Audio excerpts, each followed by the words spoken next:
તો અહીંયા તમને જારક શોષણ માટેનું સમીકરણ આપ્યું છે. Pyruvic acid plus coenzyme A plus NAD plus એ પ્રક્રિયક તરીકે કાર્ય કરે છે.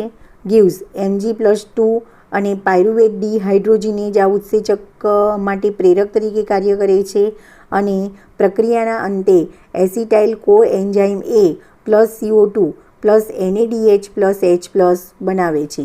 તો આ સમીકરણ ખાસ તમારે યાદ રાખવાનું છે. આ તમને નીટમાં પૂછી શકાય. Pyruvic acid plus coenzyme A plus NAD plus gives Mg+2 pyruvate dehydrogenase acetyl coenzyme plus CO2 plus NADH plus H plus. હવે આગળ આ વાત કરીએ તો આ પ્રક્રિયા દરમિયાન પાયરુવિક એસિડના 2 અણુઓનું વિઘટન કે અપચય થવાથી NADHના 2 અણુઓનું નિર્માણ થાય છે. ગ્લાયકોલિસિસ દરમિયાન ગ્લુકોઝના એક અણુમાંથી નિર્માણ પામે છે. હવે તમને ખ્યાલ છે કે ગ્લાયકોલિસિસના એક અણુના વિઘટન દરમિયાન ગ્લાયકોલિસિસ પ્રક્રિયા દરમિયાન ગ્લુકોઝના એક અણુમાંથી પાયરુવિક એસિડના 2 અણુઓ બને છે. તો આ જે પ્રક્રિયા છે એમાં પાયરુવિક એસિડના 2 અણુઓનું વિઘટન કે અપચય થવાથી NADHના 2 અણુઓનું નિર્માણ થાય છે. આગળ વાત કરીએ તો જે એસિટાઇલ કોએન્ઝાઇમ છે એ ત્યારબાદ ચક્રીય પથ ટ્રાયકાર્બોક્સિલિક એસિડ ચક્ર, જેને TCA ચક્ર તરીકે પણ ઓળખવામાં આવે છે, એમાં પ્રવેશ કરે છે, જેની સમજૂતી હાન્સ ક્રેબ્સ નામના વૈજ્ઞાનિકે આપેલી હોવાથી તેને ક્રેબ્સ ચક્ર તરીકે પણ ઓળખવામાં આવે છે. હવે અહીંયા જે આ એસિટાઇલ કોએન્ઝાઇમ એ બન્યું છે એ એસિટાઇલ કોએન્ઝાઇમ એ ટ્રાયકાર્બોક્સિલિક એસિડ ચક્ર, જેને TCA ચક્ર તરીકે ઓળખવામાં આવે છે. તો આ એસિટાઇલ કોએન્ઝાઇમ હવે ટ્રાયકાર્બોક્સિલિક એસિડ ચક્ર મતલબ કે TCA ચક્રમાં પ્રવેશે છે અને આ ચક્રીય પથની શોધ અથવા તો માહિતી હાન્સ ક્રેબ્સ નામના વૈજ્ઞાનિકે આપેલી હોવાથી તેને ક્રેબ્સ ચક્ર તરીકે પણ ઓળખવામાં આવે છે. તો આ જે ચક્ર છે આ અગત્યનું છે, મોસ્ટ આઈએમપી ક્વેશ્ચન છે ફૂલ ક્વેશ્ચન તરીકે કે ટ્રાયકાર્બોક્સિલિક એસિડ ચક્ર સમજાવો અથવા TCA ચક્ર સમજાવો અથવા તો હાન્સ ક્રેબ્સ ચક્ર સમજાવો. આ ક્વેશ્ચન તમને 3 રીતે પૂછી શકાય. ટ્રાયકાર્બોક્સિલિક એસિડ ચક્ર, TCA ચક્ર સમજાવો અથવા તો પછી ક્રેબ્સ ચક્ર સમજાવો. બરાબર. તો મોસ્ટ આઈએમપી ક્વેશ્ચન છે, થિયરી માટે પણ એટલો જ અગત્યનો છે. ફક્ત ચાર્ટ પણ પૂછી શકાય છે અને એમાંથી નીટમાં MCQ પણ પૂછાય છે. હવે TCA ચક્રના પ્રારંભની આપણે વાત કરીએ તો TCA ચક્રની વાત કરીએ તો TCA ચક્રને ક્રેબ્સ ચક્ર પણ કહેવાય છે અને આ પ્રક્રિયા છે એ કણાભ સૂત્રના આધારકમાં થાય છે. તો મોસ્ટ આઈએમપી આ ટોપિક ખાસ યાદ રાખજો કે TCA ચક્ર ક્યાં થાય છે. તો TCA ચક્ર એ કણાભ સૂત્રના આધારક એટલે કે મેટ્રિક્સમાં થાય છે. હવે આ ક્વેશ્ચન ઘણીવાર એમ પણ પૂછાય છે કે કણાભ સૂત્રના આધારકમાં થતી પ્રક્રિયા વર્ણવો. તો કણાભ સૂત્રના આધારક અથવા મેટ્રિક્સ, કણાભ સૂત્રના આધારક અથવા મેટ્રિક્સમાં થતી પ્રક્રિયાઓ સમજાવો. તો કણાભ સૂત્રના આધારક અથવા તો મેટ્રિક્સમાં થતી પ્રક્રિયા એ ક્રેબ્સ ચક્ર કહેવાય અથવા એને TCA ચક્ર કહેવાય. તો TCA અથવા ક્રેબ્સ ચક્રની પ્રક્રિયા એ કણાભ સૂત્રના આધારક અથવા તો મેટ્રિક્સમાં થાય છે. TCA ચક્રનો પ્રારંભ, TCA એટલે કે ટ્રાયકાર્બોક્સિલિક એસિડ ચક્ર, એનો પ્રારંભ એસિટાઇલ સમૂહની ઓક્ઝેલો એસિટિક એસિડ અને પાણી સાથે સંગઠિત થવાથી સાઇટ્રિક એસિડના નિર્માણ સાથે થાય છે. હવે આ TCA ચક્રનો પ્રારંભ કઈ રીતે થાય છે તમને અહીંયા આપેલું છે કે TCA ચક્રનો પ્રારંભ આ જે એસિટાઇલ સમૂહ છે એનો ઓક્ઝેલો એસિટિક એસિડ અને પાણી સાથે, આ એસિટાઇલ સમૂહ છે એ ઓક્ઝેલો એસિટિક એસિડ જે 4 કાર્બનયુક્ત સંયોજન છે. તો એસિટાઇલ સમૂહ એ ઓક્ઝેલો એસિટિક એસિડ અને પાણી સાથે સંગઠિત થવાથી સાઇટ્રિક એસિડના નિર્માણ સાથે આ પ્રક્રિયાનો પ્રારંભ થાય છે. આ પ્રક્રિયા સાઇટ્રેટ સિન્થેટેઝ ઉત્સેચક દ્વારા નિર્માણ પામે છે, ઉત્સેચક દ્વારા થાય છે. આ પ્રક્રિયા માટે સાઇટ્રેટ સિન્થેટેઝ ઉત્સેચક જવાબદાર છે. એટલે કે જ્યારે એસિટાઇલ સમૂહ ઓક્ઝેલો એસિટિક એસિડ અને પાણી સાથે સંગઠિત થઈ અને સાઇટ્રિક એસિડનું નિર્માણ કરે છે તો એ પ્રક્રિયા માટે સાઇટ્રેટ સિન્થેટેઝ નામનો ઉત્સેચક જવાબદાર હોય છે અને કોએન્ઝાઇમના એક અણુને મુક્ત કરે છે. બરાબર. તો અહીંયા સમીકરણ થશે ઓક્ઝેલો એસિટિક એસિડ જે 4 કાર્બનયુક્ત સંયોજન છે પ્લસ એની સાથે એસિટાઇલ કોએન્ઝાઇમ એ જોડાશે પ્લસ H2O જોડાશે જે 2 કાર્બનયુક્ત સંયોજન છે. ગિવ્સ આ પ્રક્રિયામાં સાઇટ્રેટ સિન્થેટેઝ ભાગ ભજવે છે અને નિપત તરીકે 6 કાર્બનયુક્ત સંયોજન સાઇટ્રિક એસિડ અને કોએન્ઝાઇમનો એક અણુ એને મુક્ત કરે છે. હવે આખી પ્રક્રિયા આપણે ચાર્ટ દ્વારા સમજીશું, જેને સાઇટ્રિક એસિડ ચક્ર એને ટ્રાયકાર્બોક્સિલિક એસિડ ચક્ર અથવા TCA ચક્ર અથવા તો હેન્સ ક્રેબ્સ ચક્ર તરીકે ઓળખવામાં આવે છે. હવે આગળ આપણે ચર્ચા કરી એ પ્રમાણે TCA ચક્રનો પ્રારંભ એસિટાઇલ સમૂહની ઓક્ઝેલો એસિટિક એસિડ અને પાણી સાથે સંગઠિત થવાથી સાઇટ્રિક એસિડના નિર્માણ સાથે થાય છે. તો અહીંયા જુઓ, ઉપર તમને પાયરુવિક એસિડ એટલે કે પાયરુવેટ બતાવ્યું છે જે 3 કાર્બનયુક્ત સંયોજન છે. એની સાથે કોએન્ઝાઇમ એ જોડાય છે અને NADમાંથી NADH પ્લસ H પ્લસ બને છે અને CO2નો એક અણુ અહીંયા મુક્ત થાય છે અને આ પ્રક્રિયાના અંતે એસિટાઇલ કોએન્ઝાઇમ એ જે 2 કાર્બનયુક્ત સંયોજન છે એ બને છે. હવે TCA ચક્રની શરૂઆત ક્યાંથી થાય છે? તો ઓક્ઝેલો એસિટિક એસિડ આ 4 કાર્બનયુક્ત સંયોજન છે. ઓક્ઝેલો એસિટિક એસિડ જે 4 કાર્બનયુક્ત સંયોજન છે એ એસિટાઇલ કોએન્ઝાઇમ સાથે જોડાય છે અને H2Oના અણુઓ જોડાઈ અને 6 કાર્બનયુક્ત સંયોજન બનાવે છે જેને સાઇટ્રિક એસિડ તરીકે ઓળખવામાં આવે છે. તો TCA ચક્રનો પ્રારંભ એસિટાઇલ સમૂહની સાથે ઓક્ઝેલો એસિટિક એસિડ જે 4 કાર્બનયુક્ત સંયોજન છે સાથે સાથે પાણી જોડાવાથી સાઇટ્રિક એસિડ 6 કાર્બનયુક્ત સંયોજનનું નિર્માણ કરે છે અને આ પ્રક્રિયા માટે એક ઉત્સેચક જવાબદાર છે જેને સાઇટ્રેટ સિન્થેટેઝ ઉત્સેચક તરીકે ઓળખવામાં આવે છે. બરાબર. તો અહીંયા પ્રક્રિયા થશે ઓક્ઝેલો એસિટિક એસિડ 4 કાર્બનયુક્ત સંયોજન પ્લસ ઓક્ઝેલો એસિટિક એસિડ 4 કાર્બનયુક્ત સંયોજન પ્લસ એસિટાઇલ કોએન્ઝાઇમ 2 કાર્બનયુક્ત સંયોજન પ્લસ H2O ગિવ્સ સાઇટ્રેટ સિન્થેટેઝ નામનો ઉત્સેચક એના માટે જવાબદાર છે અને નિપત તરીકે બનાવશે 6 કાર્બનયુક્ત સંયોજન સાઇટ્રિક એસિડ જે 6 કાર્બનયુક્ત સંયોજન છે પ્લસ કોએન્ઝાઇમ એ મુક્ત કરે છે. હવે આગળ વાત કરીએ તો આ સાઇટ્રિક એસિડ પછી કઈ પ્રક્રિયા થાય છે? હવે આ જે સાઇટ્રિક એસિડ છે એટલે કે સાઇટ્રેટ છે એનું આઇસોસાઇટ્રેટમાં સમઘટ્ટાકરણ આઇસોમેરિઝમ દ્વારા રૂપાંતરણ થાય છે. મતલબ કે હવે આ જે સાઇટ્રિક એસિડ છે જેને સાઇટ્રેટ તરીકે ઓળખવામાં આવે છે એ સાઇટ્રિક એસિડનું સમઘટકતાકરણ દ્વારા આઇસોસાઇટ્રેટમાં રૂપાંતરણ થાય છે. બરાબર. આગળ વાત કરીએ તો આ ડીકાર્બોક્સિલેશનના 2 સળંગ તબક્કાઓ દ્વારા આગળ વધે છે જે આલ્ફા કીટોગ્લિટારિક એસિડ ત્યાર પછી સક્સિનાઇલ કોએન્ઝાઇમનું નિર્માણ કરે છે. મતલબ કે સાઇટ્રિક એસિડમાંથી પહેલાં આઇસોસાઇટ્રેટ બનશે અને આઇસોસાઇટ્રેટમાંથી આલ્ફા કીટાગ્લુટારિક એસિડનું નિર્માણ થશે. સાઇટ્રિક એસિડના બાકીના તબક્કાઓ કયા છે? તો સક્સિનાઇલ કોએન્ઝાઇમ સાથે ઓક્ઝેલો એસિટિક એસિડમાં ઓક્સિડેશન પામીને ચક્રમાં આગળ વધવામાં મદદરૂપ થાય છે. સક્સિનાઇલ કોએન્ઝાઇમમાંથી સક્સિનિક એસિડના રૂપાંતરણ દરમિયાન GTPના એક અણુનું નિર્માણ થાય છે. આ પ્રક્રિયાને આધારક આધારિત ફોસ્ફોરાયલેશન કહેવાય છે. આ યુગ્મ પ્રક્રિયાઓમાં GTP GDPમાં રૂપાંતરણ પામે છે અને ADPનું ATPમાં રૂપાંતરણ થાય છે. બરાબર. તો સક્સિનિક એસિડ બને છે એ દરમિયાન GTPનું GDPમાં રૂપાંતરણ થાય છે અને ADPમાંથી ATPનું સંશ્લેષણ થાય છે. આગળ વાત કરીએ તો ચક્રમાં 3 સ્થાન એવા આવે છે કે જેમાં NAD+ નું NaDH પ્લસ H પ્લસમાં રિડક્શન થાય છે અને એક સ્થાને FADH પ્લસનું FADH2માં રિડક્શન થાય છે. બરાબર. કઈ રીતે?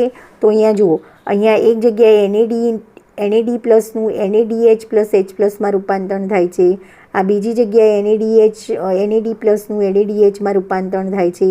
આ ત્રીજી જગ્યાએ NAD plus NADH plus H પ્લસમાં રૂપાંતરણ પામે છે. આ ચોથી જગ્યાએ. હવે આપણે સાઇટ્રિક એસિડ ચક્ર TCA ચક્રની શરૂઆત અહીંથી કરવાની છે કે જ્યારે એસિટાઇલ કોએન્ઝાઇમ ઓક્ઝેલો એસિટિક એસિડ સાથે જોડાય છે ત્યારે સાઇટ્રિક એસિડની TCA ચક્રની શરૂઆત થાય છે.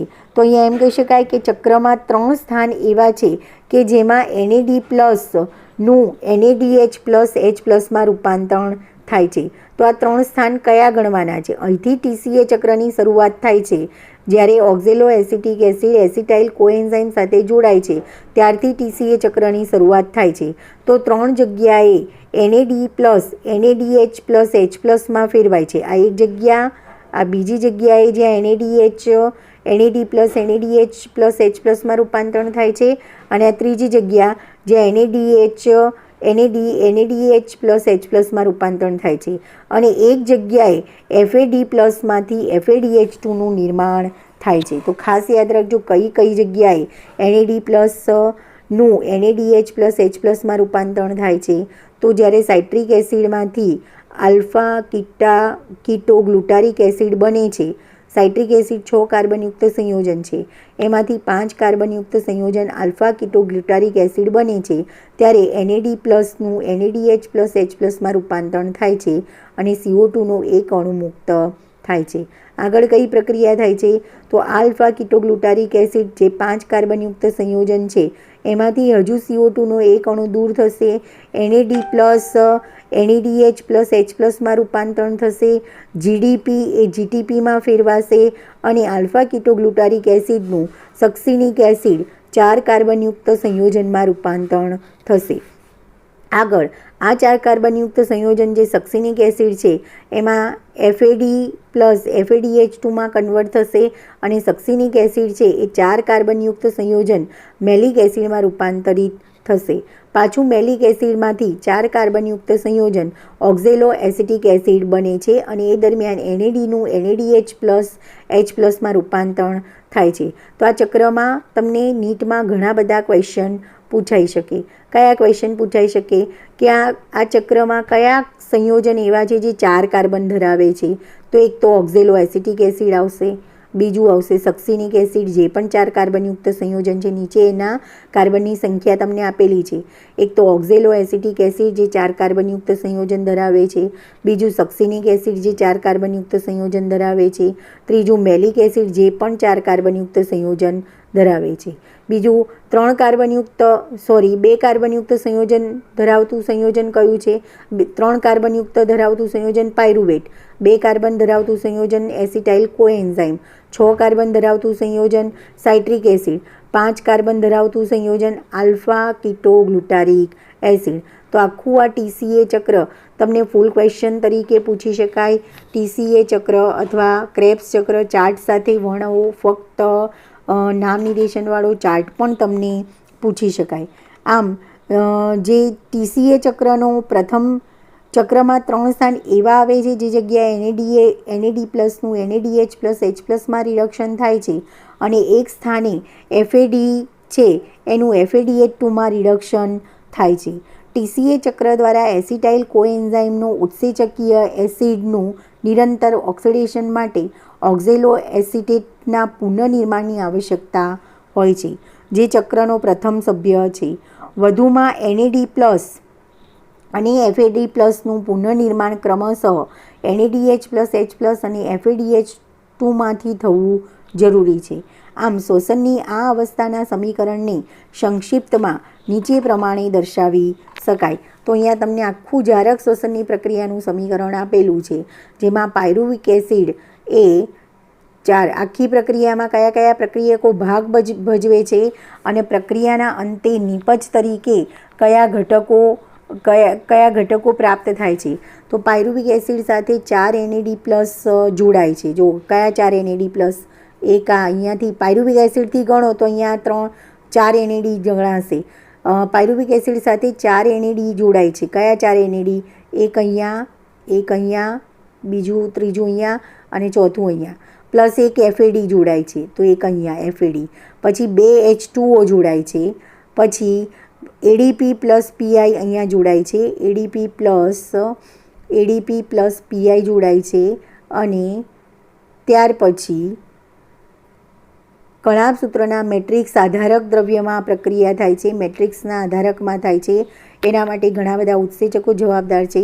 પ્રક્રિયાના અંતે શું બનશે? તો પ્રક્રિયાના અંતે 3 કાર્બન ડાયોક્સાઇડના અણુ બને છે. જો ક્યાં એક આ કાર્બન ડાયોક્સાઇડનો અણુ બન્યો, બીજો અહીંયા કાર્બન ડાયોક્સાઇડનો અણુ મુક્ત થાય છે અને ત્રીજો અહીંયા કાર્બન ડાયોક્સાઇડનો અણુ મુક્ત થાય છે. તો પ્રક્રિયાના અંતે અથવા પ્રક્રિયામાં 3 કાર્બન ડાયોક્સાઇડના અણુ મુક્ત થાય છે. એક અહીંયા અને એક અહીંયા. 4 NADH અને 4H પ્લસ મુક્ત થાય છે. તો 4 NADH પ્લસ H પ્લસ કેવી રીતે મુક્ત થાય છે? એક NADH પ્લસ H પ્લસ અહીંયા મુક્ત થાય છે. બીજું NADH પ્લસ H પ્લસ અહીંયા મુક્ત થાય છે. ત્રીજું NADH પ્લસ H પ્લસ અહીંયા મુક્ત થાય છે અને ચોથું NADH પ્લસ H પ્લસ અહીંયા મુક્ત થાય છે. એ જ રીતે 4 NADH પ્લસ 4H પ્લસ મુક્ત થાય છે. સાથે સાથે એક FADH2 મુક્ત થાય છે અહીંયા અને ATPનું સંશ્લેષણ થાય છે. બરાબર. તો આ પ્રક્રિયા દરમિયાન ATPનું નિર્માણ થાય છે. બરાબર. તો ક્રેબ્સ ચક્ર અથવા તો સાઇટ્રિક ટ્રાઇસ કાર્બોક્સિલિક એસિડ ચક્ર તમને ફૂલ ક્વેશ્ચન તરીકે પૂછી શકાય. આમાં ગ્લુકોઝનું વિઘટન થવાથી કાર્બન ડાયોક્સાઇડ મુક્ત થાય છે. NADH પ્લસ H પ્લસના 8 અણુઓ, FADH2ના 2 અણુઓ અને 2 અણુ ATPના નિર્માણ પામે છે. કઈ રીતે? તો ગ્લુકોઝના 1 અણુનું વિઘટન થવાથી પાયરુવિક એસિડના 2 અણુઓ મુક્ત થાય છે. એટલે અહીંયા કાર્બન ડાયોક્સાઇડ મુક્ત થશે. NADHના 8 અણુ મુક્ત થશે. કઈ રીતે? આ 4 પણ આ ચક્ર 2 વાર ચાલશે એટલે 8 NADH પ્લસ H પ્લસના અણુઓ, FADH2ના 2 અણુઓ મુક્ત થશે અને 2 ATPના અણુઓનું નિર્માણ થશે. ATPના અણુઓનું નિર્માણ આધારક આધારિત હોય છે. તો ફરીથી આ ક્વેશ્ચન ફૂલ ક્વેશ્ચન તરીકે તમને પૂછી શકાય. બરાબર. કે અહીંયા તમને આપ્યું છે કે અત્યારે આ પ્રક્રિયામાં કયા કયા અણુઓ મુક્ત થાય છે? તો ગ્લુકોઝનું વિઘટન થવાથી કાર્બન ડાયોક્સાઇડનો અણુ CO2 મુક્ત થાય છે. એટલે કે 3 અણુ મુક્ત થાય છે. 1, 2 અને 3 કાર્બન ડાયોક્સાઇડના અણુ મુક્ત થાય છે. NADH પ્લસ H પ્લસના 8 અણુ મુક્ત થાય છે. FADHના 2 અણુઓ અને 2 ATPના અણુઓ મુક્ત થાય છે. તમને આશ્ચર્ય થતું હશે કે અત્યાર સુધી શ્વસનની ચર્ચા દરમિયાન ન તો ક્યાંય ઓક્સિજનના ઉપયોગની અને ન તો ક્યાંય ATPના ઘણા બધા અણુઓના નિર્માણની ચર્ચા કરી છે. આ ઉપરાંત NADH પ્લસ H પ્લસ અને FADH2ના સંશ્લેષણની ભૂમિકા શું હશે? આપણે એ સમજવું પડશે કે શ્વસનમાં ઓક્સિજનની ભૂમિકા શું છે અને ATP કેવી રીતે નિર્માણ પામે છે. તો એ હવે પછીના પોઈન્ટમાં આપણે સમજીશું. જે પોઈન્ટનું નામ છે ઇલેક્ટ્રોન પરિવહન તંત્ર, જેને અને ઓક્સિડેટિવ ફોસ્ફોરાયલેશન, એ બંને પ્રક્રિયા દ્વારા ATPનું સંશ્લેષણ કઈ રીતે થાય છે એ આપણે સમજીશું. તો ફરીથી એકવાર આ TCA ચક્ર વિશે સમજી લેજો. TCA ચક્રમાં પાયરુવેટ એસિડ અથવા પાયરુવિક એસિડ છે એ કોષ રસમાંથી જ્યારે ગ્લાયકોલિસિસની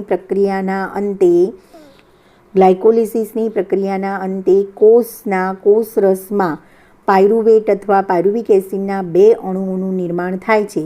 ત્યારે આ પાયરુવિક એસિડના 2 અણુઓ એ કોષ રસમાંથી કણાભ સૂત્રના આધારકમાં પ્રવેશે છે અને ત્યાં જારક શ્વસનની પ્રક્રિયાનો આ તબક્કો ક્રેબ્સ ચક્ર થાય છે.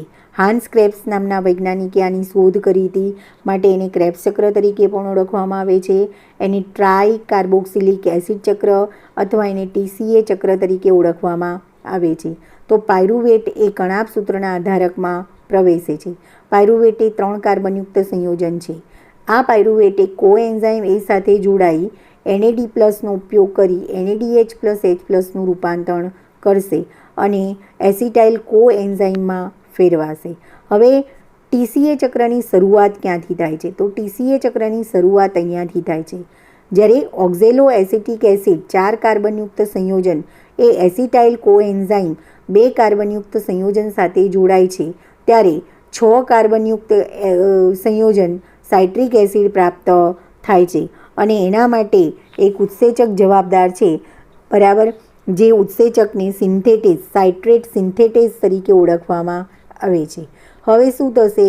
તો સાઇટ્રિક એસિડ જે 6 કાર્બનયુક્ત સંયોજન છે એમાંથી CO2નો અણુ મુક્ત થાય છે. આ પ્રક્રિયામાં NAD+, NADH+, H+ બને છે. સાઇટ્રિક એસિડમાંથી આલ્ફા કીટોગ્લુટારિક એસિડ 5 કાર્બનયુક્ત સંયોજન બનશે. તો જ્યારે સાઇટ્રિક એસિડ જે 6 કાર્બનયુક્ત સંયોજન છે એમાંથી આલ્ફા કીટોગ્લુટારિક એસિડ 5 કાર્બનયુક્ત સંયોજન બને છે ત્યારે CO2નો એક અણુ મુક્ત થાય છે અને આ પ્રક્રિયા દરમિયાન NAD+નું NADH+, H+માં રૂપાંતરણ થાય છે. આગળ વાત કરીએ તો હવે આ આલ્ફા કીટોગ્લુટારિક એસિડ એ સક્સિનિક એસિડ નામના 4 કાર્બનયુક્ત સંયોજનમાં કન્વર્ટ થાય છે. તો એ દરમિયાન CO2નો એક અણુ મુક્ત થાય છે, NAD+, NADH+, H+માં ફેરવાય છે, GDP એ GTPમાં ફેરવાય છે. આગળ પ્રક્રિયાની વાત કરીએ તો સક્સિનિક એસિડ હવે 4 કાર્બનયુક્ત સક્સિનિક એસિડ છે એ હવે મેલિક એસિડમાં કન્વર્ટ પામે છે. મેલિક એસિડ પણ 4 કાર્બનયુક્ત સંયોજન છે અને એ પ્રક્રિયા દરમિયાન FAD+, FADH2માં રૂપાંતરણ થાય છે. આગળ વાત કરીએ તો મેલિક એસિડ છે એ પાછું ઓક્ઝેલો એસિટિક એસિડમાં કન્વર્ટ થાય છે, જે પણ 4 કાર્બનયુક્ત સંયોજન છે અને એ પ્રક્રિયા દરમિયાન પણ NAD+નું NADH+, H+માં રૂપાંતરણ થાય છે. હવે આ સમગ્ર પ્રક્રિયામાં આધારક આધારિત એક એટીપીનું નિર્માણ થાય છે. તો આ ચક્રને સાઇટ્રિક એસિડ ચક્ર પણ કહેવાય છે, TCA ચક્ર પણ કહેવાય છે, બરાબર, ટ્રાય કાર્બોક્સિલિક એસિડ ચક્ર તરીકે ઓળખવામાં આવે છે અને ક્રેબ્સ ચક્ર તરીકે પણ ઓળખવામાં આવે છે. આ સમગ્ર પ્રક્રિયાને આ સમીકરણ દ્વારા રજૂ કરી છે. પાયરુવિક એસિડ એની સાથે 4 NAD+ જોડાય છે, એક FAD+ જોડાય છે, 2 H2Oના અણુઓ જોડાય છે, એક ADP+ ફોસ્ફેટનું અણુ જોડાય છે અને કણાભ સૂત્રના મેટ્રિક્સ આધારકમાં આ પ્રક્રિયા થાય છે અને નિપજ તરીકે શું ઉત્પન્ન થાય છે? તો 3 કાર્બન ડાયોક્સાઇડના અણુ મુક્ત થાય છે, 1, 2 અને 3. 4 NADHના અણુઓ મુક્ત થાય છે, 4 NADH+, 4 H+. આ એક NADH+, H+, આ બીજું, આ ત્રીજું અને આ ચોથું. એક FADH2નું અણુ બને છે, તો આ FADH2નું અણુ અને એક આધારક આધારિત એટીપીનું નિર્માણ થાય છે.